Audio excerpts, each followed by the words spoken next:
ನಮಸ್ತೆ. ಶ್ರೀ ಪರಂಜ್ಯೋತಿ ಕಲ್ಕಿಯವರ ಪವಾಡ. ನಾನು ತಮಿಳುನಾಡಿನ ಹೊಸೂರಿನ ಪದ್ಮ.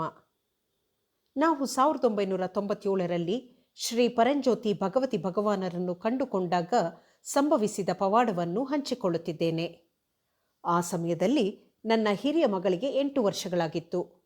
ಕಿರಿಯ ಮಗಳಿಗೆ 5 ವರ್ಷಗಳಾಗಿತ್ತು. ನಾವು ಹೊಸೂರಿನಲ್ಲಿ ವಾಸಿಸುತ್ತಿದ್ದೆವು. ನನ್ನ ಹಿರಿಯ ಮಗಳು ಬಹಳ ದಿನಗಳವರೆಗೆ ನಿರಂತರವಾಗಿ ಜ್ವರದಿಂದ ಬಳಲುತ್ತಿದ್ದಳು. ಅವಳನ್ನು ವೈದ್ಯರ ಬಳಿಗೆ ಕರೆದುಕೊಂಡು ಹೋದೆ. ಅವರು ಕೆಲವು ಔಷಧಿಗಳನ್ನು ಸೂಚಿಸಿದರು, ಇಂಜೆಕ್ಷನ್ಗಳನ್ನು ಕೊಟ್ಟರು. ಜ್ವರವಾಸಿಯಾಗಲಿಲ್ಲ ಅಥವಾ ನಿಯಂತ್ರಣಕ್ಕೂ ಬರಲಿಲ್ಲ. ನನ್ನ ಮಗಳಿಗೆ ಊಟ ಮಾಡಲು ಸಾಧ್ಯವಾಗುತ್ತಿರಲಿಲ್ಲ. ಅವಳು ತುಂಬ ದುರ್ಬಲಳಾದಳು. 1 ವಾರದ ನಂತರ ಆಸ್ಪತ್ರೆಯ ವೈದ್ಯರು ನಮಗೆ ಅದು ಟೈಫಾಯ್ಡ್ ಇರಬಹುದಾದುದರಿಂದ ಅವಳನ್ನು ಬೆಂಗಳೂರು ಅಥವಾ ಚೆನ್ನೈಗೆ ಕರೆದುಕೊಂಡು ಹೋಗಲು ತಿಳಿಸಿದರು. ನಾನು ನನ್ನ ಸ್ವಂತ ಊರಾದ ಚೆನ್ನೈಗೆ ಕರೆದುಕೊಂಡು ಹೋಗಲು ನಿರ್ಧರಿಸಿದೆ. ನನ್ನ ಮಗಳನ್ನು ಬಿಲ್ರೋತ್ ಆಸ್ಪತ್ರೆಗೆ ಸೇರಿಸಿದೆ. ಅವಳ ತೀವ್ರವಾದ ಜ್ವರ ಅವಳನ್ನು ಆಸ್ಪತ್ರೆಗೆ ಸೇರಿಸಿದ ನಂತರವೂ 1 ತಿಂಗಳಿಗೂ ಹೆಚ್ಚು ಕಾಲ ಮುಂದುವರಿಯಿತು.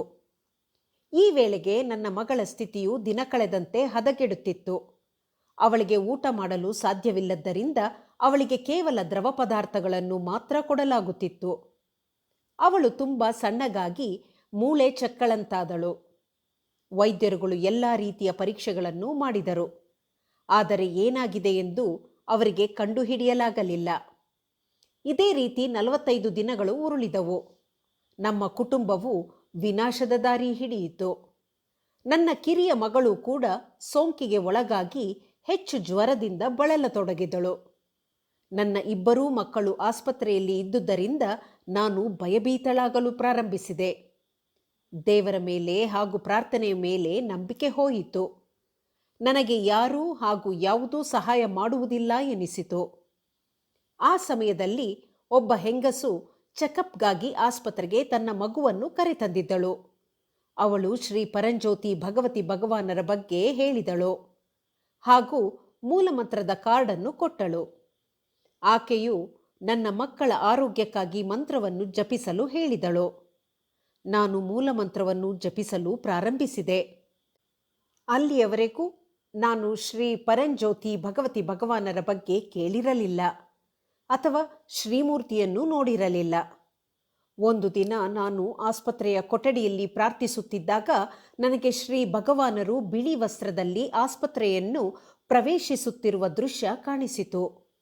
ಅವರು ಆಸ್ಪತ್ರೆಯ ಕಾರಿಡಾರ್ನಲ್ಲಿ ನಡೆಯುತ್ತಾ ಬಂದರು. ನನ್ನ ಮಗಳು ಮಲಗಿದ್ದ ಕೊಠಡಿಗೆ ಪ್ರವೇಶಿಸಿದರು. ಬಾಗಿಲಲ್ಲಿ ಕೆಲವು ನಿಮಿಷಗಳ ಕಾಲ ನಿಂತು ನಂತರ ಶ್ರೀ ಭಗವಾನರು ಹೊರಟು ಹೋದರು. ಪವಾಡ ಸದೃಶವಾಗಿ ಈ ದೃಶ್ಯ ಕಾಣಿಸಿದ ನಂತರ ನನ್ನ ಮಗಳ ಜ್ವರ ಇಳಿಯಲು ಪ್ರಾರಂಭಿಸಿತು. ಅವಳು ಶೀಘ್ರವಾಗಿ ಗುಣಮುಖಳಾಗತೊಡಗಿದಳು. ನನ್ನ 2 ಹೆಣ್ಣು ಮಕ್ಕಳು ಗುಣಮುಖರಾದರು.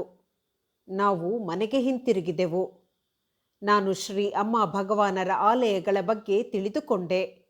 ಶ್ರೀ ಪರಂಜ್ಯೋತಿ ಭಗವತಿ ಭಗವಾನರಿಗೆ ನನ್ನ ಮಕ್ಕಳನ್ನು ರಕ್ಷಿಸಿದ್ದಕ್ಕಾಗಿ ಮತ್ತು ಉಳಿಸಿದ್ದಕ್ಕಾಗಿ ಧನ್ಯವಾದಗಳನ್ನು ಹೇಳಲು ನೇಮಂಗೆ ಹೋದೆ.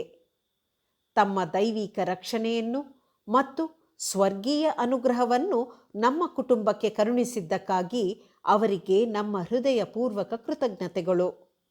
ಅವರ ದೈವಿಕ ಪಾದಕಮಲಗಳಿಗೆ ನಮ್ಮ ಅನಂತಕೋಟಿ ಪ್ರಣಾಮಗಳು.